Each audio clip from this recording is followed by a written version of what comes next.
Business negotiating is really the art of bringing two or more people together that have different interests and exploring those and understanding each other at a deep level and coming up with a solution that neither or none of the parties could have developed on their own, but by working together, they find something new and everybody walks away saying, wow, this is better than what I was thinking of. That's great business negotiating. Negotiating is a really important leadership skill because to optimize our relationships inside our organization or with our customers or with our vendors, it's not always going to be based on just what we want.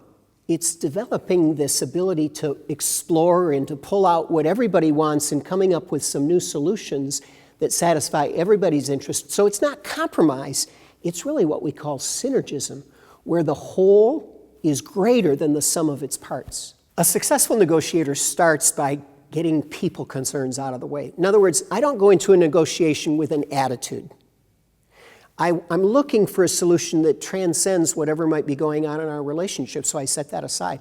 Then I'm interested in identifying what the key issues are that will help us find a resolution. Third, I'm willing to do some brainstorming and creatively think about new ideas, and I'm not just stuck in one way that we're going to solve or resolve this negotiation. And finally, I develop a set of metrics that we'll be able to use to evaluate the quality of the solution that we negotiate together. The biggest obstacle to successful negotiation is a lack of trust.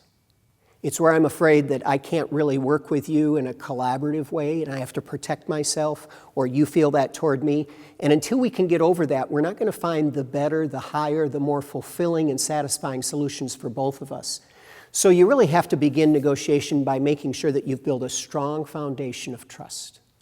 I think one of the greatest things that a leader can work on to get better at negotiating is developing their ability to be an active listener. And not just listening to respond to the other person, or not listening to always compare what their experience is with yours, what I would call autobiographical listening, but it's listening to understand them. The better we can understand their position, where they're coming from, what's important to them, what will make them feel good, the greater opportunity we have to be a successful negotiator. One of the writers, one of the books that's had a big impact on how I think about negotiating is Stephen R. Covey, who wrote The 7 Habits of Highly Effective People.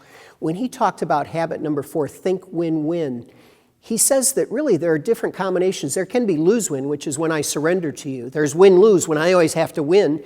There's lose-lose, where we've got so much hostility in our relationship that I'll lose it just so I can make you feel pain. And none of those last long term. They all eventually end up in lose-lose. Instead, win-win is where I want to leave our negotiation with the best possible deal. I want you to leave with the best possible deal. I want to figure out how we can both win and we both go away saying neither one of us could have done that by ourselves.